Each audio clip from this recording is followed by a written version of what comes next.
જય સ્વામિનારાયણ વિદ્યાર્થી મિત્રો, શ્રી સ્વામિનારાયણ વિદ્યાસાગરમાં ઓનલાઈન એજ્યુકેશનમાં આપનું સ્વાગત છે. આજે આપણે ધોરણ 7માં વિષય સમાજ, જેમાં પાઠ નંબર છે 14 લોકશાહીના સમાનતા. તો લોકશાહીના સમાનતા વિશે આજે આપણે સમજૂતી મેળવીશું. ભારત એક લોકશાહી દેશ છે. એટલે ભારત એક લોકશાહી એટલે લોકો દ્વારા બનેલો દેશ છે. વિશ્વમાં સૌથી મોટી લોકશાહી ધરાવતા આપણા દેશના સંચાલન માટે બંધારણની રચના કરવામાં આવી છે.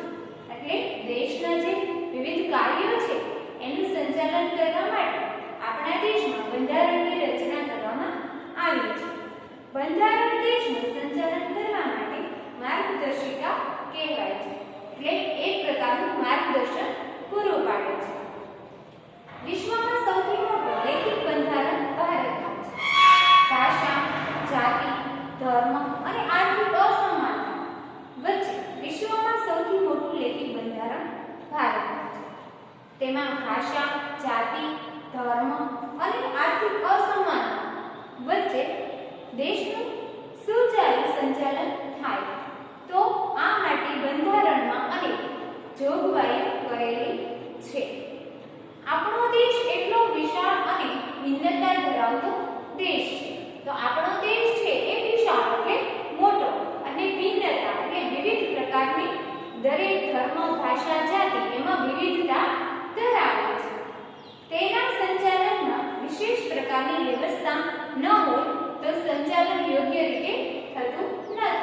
તો આપણા દેશમાં વિવિધ કાર્યોમાં વહેંચણી તેમજ એનું સંચાલન વ્યવસ્થિત હોય તો જ દેશનું કાર્ય વ્યવસ્થિત થાય. સંચાલન યોગ્ય રીતે થતું નથી. જો એમાં ગોઠવણી વ્યવસ્થિત ન હોય તો સંચાલન વ્યવસ્થિત ન થાય. આપણા દેશમાં આર્થિક, સામાજિક, ધાર્મિક ભિન્નતા હોવા છતાં સૌને સમાન તક મળી રહે તે માટે આપણું બંધારણ તૈયાર કરવામાં સૌએ ધ્યાન રાખ્યું છે.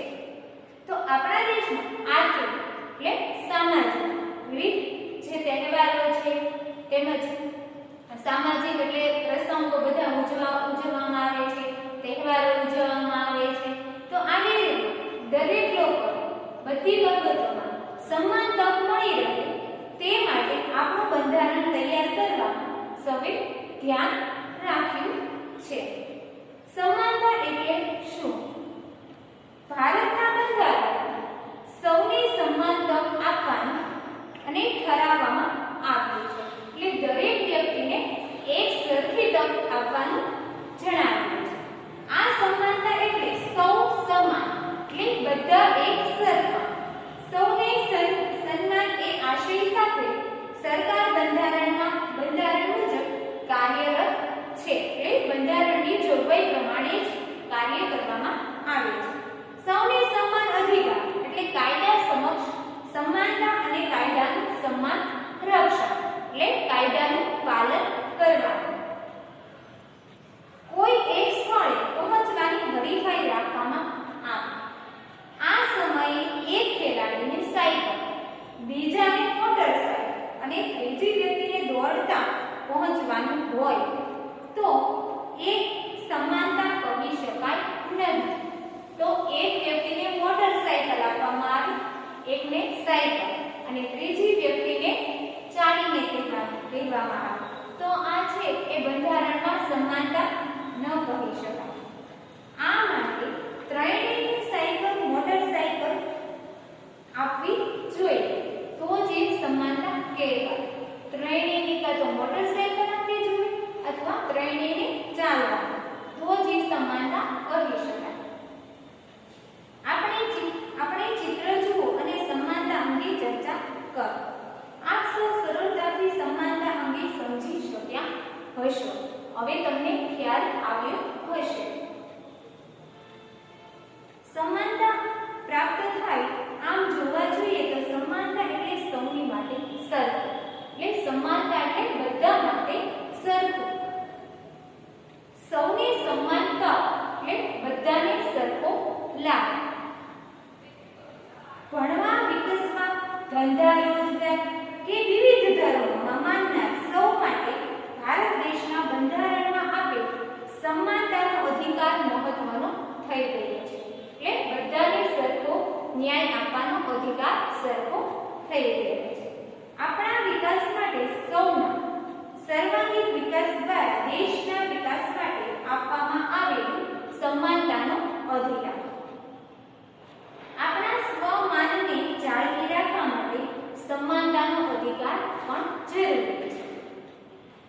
મતાધિકારમાં સમાનતા એટલે મતદાનની પ્રક્રિયામાં પણ સમાનતા.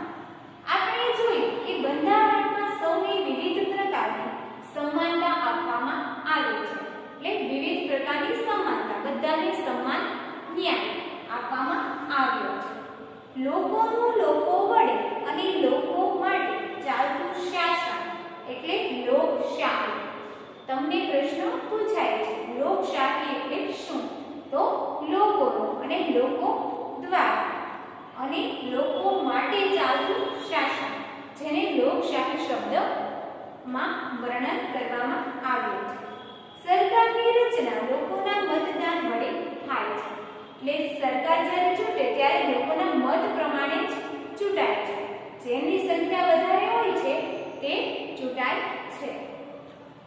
લોકશાહીમાં સૌથી નાના એકમ ગ્રામ પંચાયતથી શરૂ કરીને દેશની સૌથી મોટી પંચાયત એટલે સંસદની ચૂંટણી મતદાન દ્વારા થાય છે. તે સૌથી મોટી પંચાયત છે એમાં પણ મત દ્વારા જ ચૂંટણી થાય છે. 18 વર્ષથી મોટી ઉંમર દરેક નાગરિકને મતાધિકાર આપવામાં આવ્યો છે. 18 વર્ષથી ઉપરના હોય છે તે દરેક નાગરિકને મત દેવામાં મત આપી શકે છે એવો તેમને અધિકાર આપવામાં આવ્યો છે. મતદાર યાદીમાં નોંધાયેલ કોઈ પણ નાગરિક મતદાન કરી શકે છે. ધર્મ, ભાષા, લિંગ, બોલી કે આર્થિક અસમાનતા વચ્ચે સૌને બંધારણમાં સમાનતા આપવામાં આવી છે. ધર્મ છે, ભાષા, લિંગ એટલે જાતિ કે બોલી, આર્થિક અસમાનતા વચ્ચે પણ દરેક નાગરિક છે તેમને સમાનતા આપવામાં આવેલી છે. દરેકને મતદાન કરવાનો અધિકાર છે. દરેક નાગરિકને મતદાન કરવાનો અધિકાર આપવામાં આવ્યો છે. અહીં મતદાન કરવાના અધિકાર અંગે રોચક વિગતો પણ સામે આવે છે. કોઈ ધાક, ધમકી, દાદાગીરી કે ડરને આધીન મતદાન ન કરે તે માટે મતદારને જાગૃત કરવામાં આવે છે કે કોઈ ધમકીકાર મતદાન ન કરે, પોતાના સ્વ નિર્ણય લઈને જ મતદાન કરે. મતનું મહત્વ સમજાવવા અને કોઈ પણ પ્રકારના ડર વગર મતદાન થાય એ માટે ચૂંટણી પંચની વ્યવસ્થા કરવામાં આવે છે. ચૂંટણીમાં એ પ્રકારની વ્યવસ્થા પણ કરવામાં આવે છે. ચૂંટણીના સમયે વધુમાં વધુ લોકો મતદાન કરી શકે તે માટે ખાસ પ્રયત્નો પણ કરવામાં આવે છે. એટલે એવા પ્રયાસો કરવામાં આવે છે. જાહેરાત અને વિશેષ વ્યવસ્થા થકી મતદારોને જાગૃત કરવામાં આવે છે. પહેલા જાહેરાત આપવામાં આવે છે ચૂંટણી થાય તે પહેલા, ત્યારબાદ ચૂંટણીની વ્યવસ્થા કરવામાં આવે છે. ચૂંટણી પંચ તટસ્થ રીતે ચૂંટણી કરાવે છે. એટલે પોતાના સ્વ નિર્ણય દ્વારા જ મતદાન થાય છે. ભારત દેશમાં નોંધાયેલ સૌ મતદારો મતદાન કરી શકે તે માટે ખાસ વ્યવસ્થા કરવામાં આવે છે. કે ભારત આપણો દેશ છે, દરેક નાગરિક મતદાન કરી શકે એવી વ્યવસ્થા પણ કરવામાં આવે છે કે પોતાના જ વિસ્તારમાં તે જ્યાં રહેઠાણ હોય છે ત્યાં જ આજુબાજુમાં તે મતદાન કરી શકે. મહિલાઓ માટે વિશેષ મતદાન મથકો હોય છે. એટલે મહિલા માટે પણ અલગ વ્યવસ્થા કરવામાં આવે છે. દિવ્યાંગ વ્યક્તિઓ માટે પણ વિશેષ સુવિધા કરવામાં આવે છે. દિવ્યાંગ વ્યક્તિ એટલે જે શારીરિક રીતે ખોડખાપણ ધરાવતા હોય તેવા વ્યક્તિને દિવ્યાંગ વ્યક્તિ કહેવામાં આવે છે. તેમની માટે અલગ સુવિધા હોય છે. બાળ મંજૂરી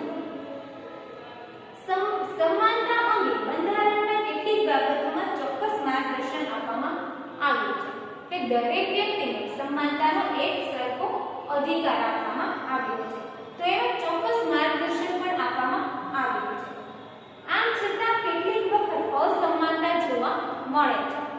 છતાં પણ એમાં અસમાનતા હોય છે, એમનું પાલન થતું નથી. આવી અસમાનતામાં બાળ મંજૂરી મુખ્ય છે, એટલે તેમાં આ મોટી સમસ્યા છે. બાળ મજૂરી શિક્ષણ મેળવવા અધિકારનો ભંગ ગણાય છે. બાળ મજૂરી છે એ શિક્ષણ મેળવવા માટે જે વંચિત રહી જાય છે તેના માટે આ અધિકાર છે એ ભંગ ગણાય છે. આપણા દેશના સૌ નાગરિકોને 6 થી 14 વર્ષ સુધી મફત, ફરજિયાત અને સાવત્રી ભણવાનો અધિકાર છે. 6 થી 14 વર્ષના બાળકોને મફત અને ફરજિયાત શિક્ષણ લેવાનો અધિકાર આપવામાં આવ્યો છે. અધિકારમાં સમાન રીતે આપવામાં આવે છે. બધાને એક સરખો અધિકાર આપવામાં આવ્યો છે. આધુનિક સમય ઉચ્ચ શિક્ષણમાં દીકરીઓને ભણાવવાનું વલણ, એટલે અત્યારનો જે સમય છે એમાં દીકરીને ભણાવવાનું વલણ તેમજ ક્યાં જોવા મળે છે. આ અધિકાર સમાન રીતે આપવામાં આવે છે. એટલે ઉચ્ચ શિક્ષણમાં દીકરીઓને ન ભણાવવાનું વલણ હજી ક્યાં જોવા મળે છે. એટલે હજી પણ ઘણા વિસ્તારમાં જોવા મળે છે કે દીકરીઓને ન ભણાવવાનું. બાળકોને શાળામાં ભણાવવાનું છે તે ઉંમરે તેઓ મજૂરી કરે, એટલે બાળકોને જ્યારે ભણવાની ઉંમર હોય તે ઉંમરમાં તે મજૂરી કરતા હોય છે, તો એક પ્રકારનો ગુનો બને છે. 14 વર્ષ કરતા નાની ઉંમરના બાળકોને મજૂરીએ નાખવું એ કાયદાનો ભંગ થયો કહેવાય.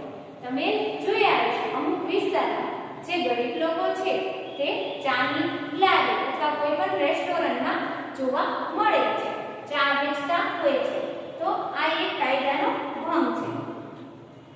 શ્રમ અને મહેનતાણું.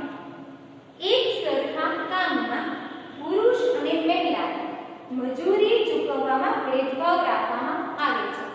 એટલે એક જ સરખું કામ આપવામાં આવે છે છતાં સ્ત્રી અને પુરુષને જે વેતન આપવામાં આવે છે તેમાં પણ ભેદભાવ રાખવામાં આવે છે. ઓછી મજૂરી આપવી પડે તે માટે કોઈ જગ્યાએ બાળ મજૂરી પણ રાખવામાં આવે છે. એટલે વેતન ઓછું આપવામાં આવે છે તો તેમને બાળકોને પણ કામમાં રાખવામાં આવે છે અમુક જગ્યાએ. કેટલાક કામ દિવ્યાંગ વ્યક્તિઓને જોડે કરાવવામાં આવે છે.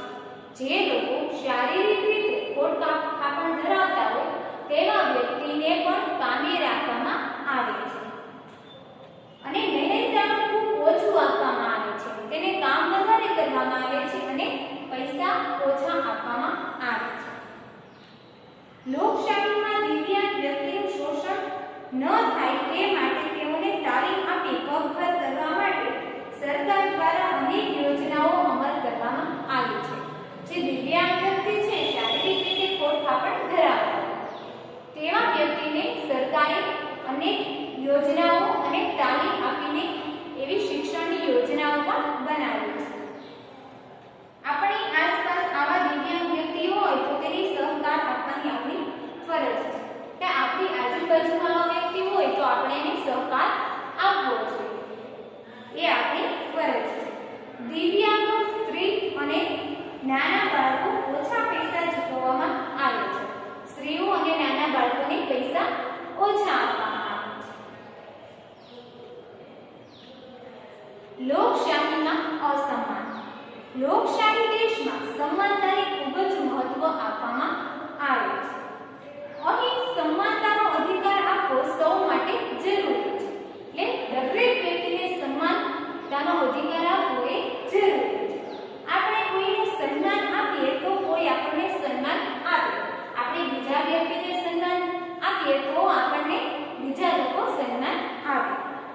આ જ રીતે બંધારણમાં પણ સમાનતાનું મહત્વ સ્વીકારવામાં આવ્યું છે.